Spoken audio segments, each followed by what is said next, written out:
Hello everybody, Jen here, City of Minot, Minot City Council meeting by the numbers. We were just under 2 hours.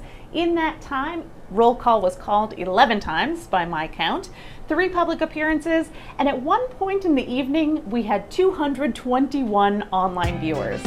That's awesome. Thank you guys for tuning in.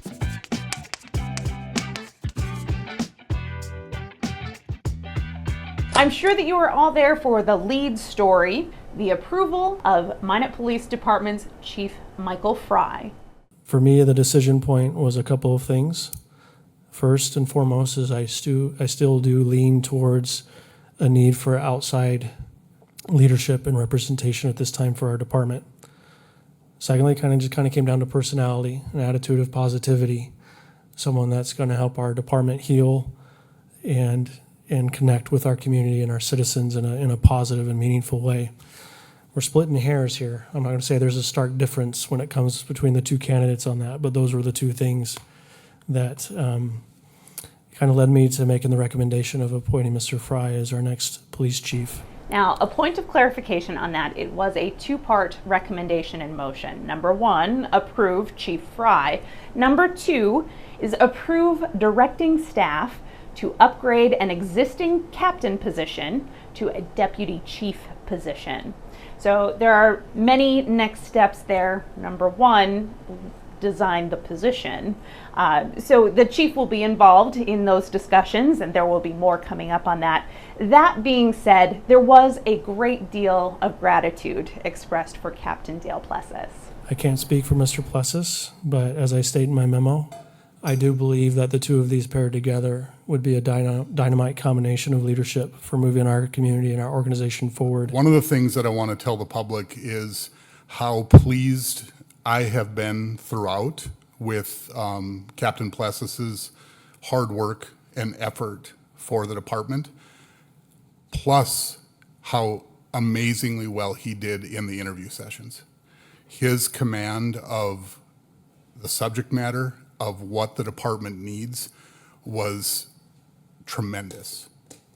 And I think while I believe this is the right path, as Harold just mentioned, the dynamic duo idea, I absolutely love.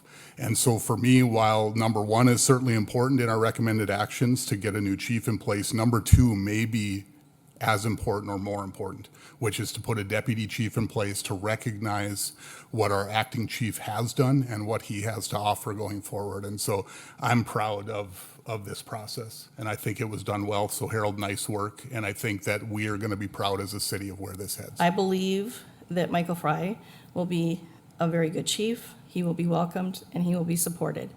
I just have to acknowledge again that the department in their survey certainly were more in favor of having Captain Plessis as their chief. And I think that just speaks volumes in the fact that he was able to take a department in a very, very difficult and challenging time and lead them successfully with compassion, with integrity. It's not an easy decision. It's not a fun decision to have to pick one or the other. But again, I believe that both of these individuals have a lot to offer this department. I believe I'm gonna steal a quote from Chief Kelly, who was also on the panel.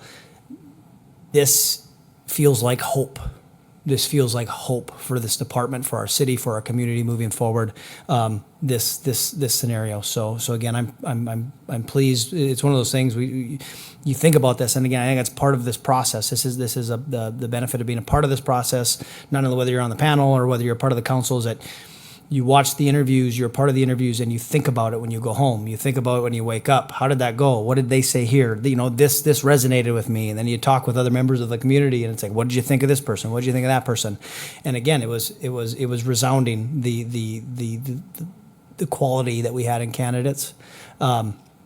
And again, I think one way or the other, I think Mike and I had talked about this. We'd be pleased either way, no matter how this would have ended up. But again, I believe this is the right decision moving forward for Minot and the community and the organization. All right, we'll take on the rest of the meeting somewhat chronologically. First off, there was appreciation expressed, but no letter of support will be sent for Job Corps. Job Corps centers and trade schools across the board do a wonderful job of training up people to do lots of important work across our communities and across our country. But at the same time, I think we're better off doing that as often as we can, either through the private sector or through state-led universities, things along those lines. Having this trickle all the way from the federal level all the way down to this, to me, is not quite the right way to have been doing it in the first place. Without that investment, they likely would have needed further assistance from all the taxpayers for a much longer time, because they likely would have qualified for some affordable housing or some food assistance, or some of them would have ended up incarcerated. And seeing the opportunity that was given to them and that each and every one of them was successful going through that program, I was really heartbroken to see that a pause had taken place. And while I don't know that this letter is going to make much of a difference, I think it's important that we can at least voice it from our community, saying that we saw the benefit of having a Job Corps Center in Minot. We had 3 public hearings, including planning, Renaissance, and the CDBG action plan. In consent items, 7.7 and 7.13 were pulled, the remaining were approved. 7.7 was the paratransit agreement with Souris Basin Transportation. The funds that we're looking at in this motion, is any of that supported by federal or not? Mayor's answer, yes, absolutely. Separate, these vans that's just part of the agreement. We're not asking for any money, any funds, anything to deal with these 3 assets in this motion. That's just something we've always provided to them, and we will, according to this agreement, continue to provide to them and replace on an as-needed basis. But currently, we are not in need of replacing one of those 3 vans. That's just things we already have that has been being used.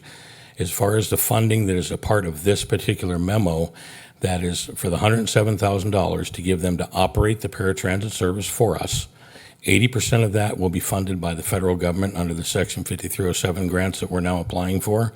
The other 20% would be local match, but thanks to Senate Bill 2254 that was approved and signed, we have $301,000 available to us for paratransit services, so we can pull from that pot of money from the state to cover that 20% match. There were no financial decisions associated with that 7.7, but the agreement was approved.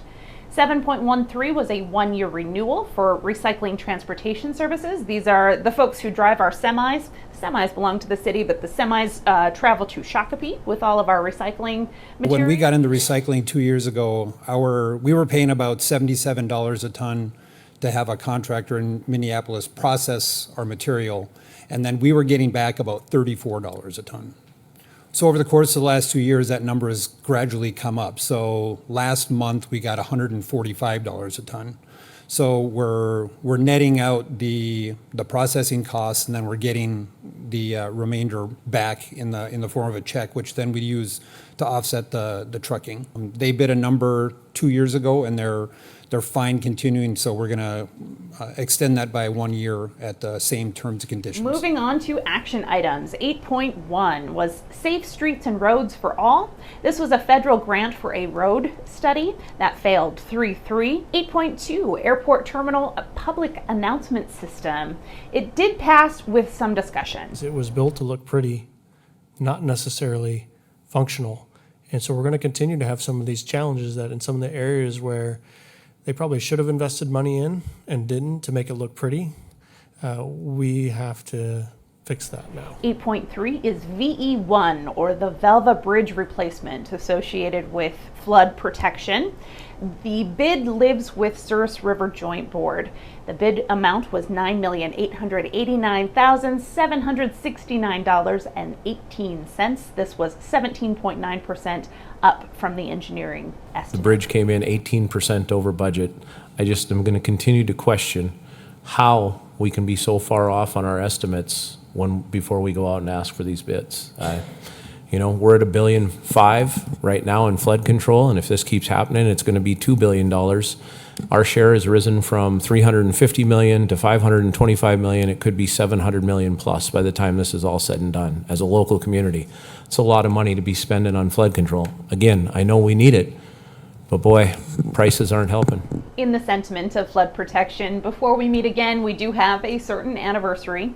The worst of times brought out the best in us all, so be sure to take care of each other. Finally, in action items 8.4 was a late ad. All late ads will end up in action items. That's for transparency purposes. This one happens to be a second reading housekeeping item for a tobacco ordinance.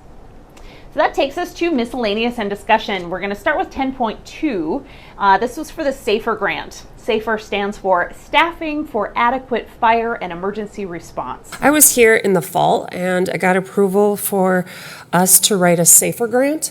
It was delayed by many, many months and it just came out. And the new criteria, which has never been done before, has a cost share to the city, 25% the first 2 years and 65% the third year. It was decided not to pursue the SAFER grant at this time. Based off of the CPSM study and based off of what I know with regards to NFPA standards and our call volume and our continued increasing percentage of second calls needing to respond to while we're responding to one, we are running to a point where staffing is an issue. And it's going to begin affecting ISO ratings and all those kinds of things. We have great staff that do a great job. But we're going to run to a point here soon that we're not going to have enough of them to do it as safely as they should be doing it. And I would hate to put them in that type of position.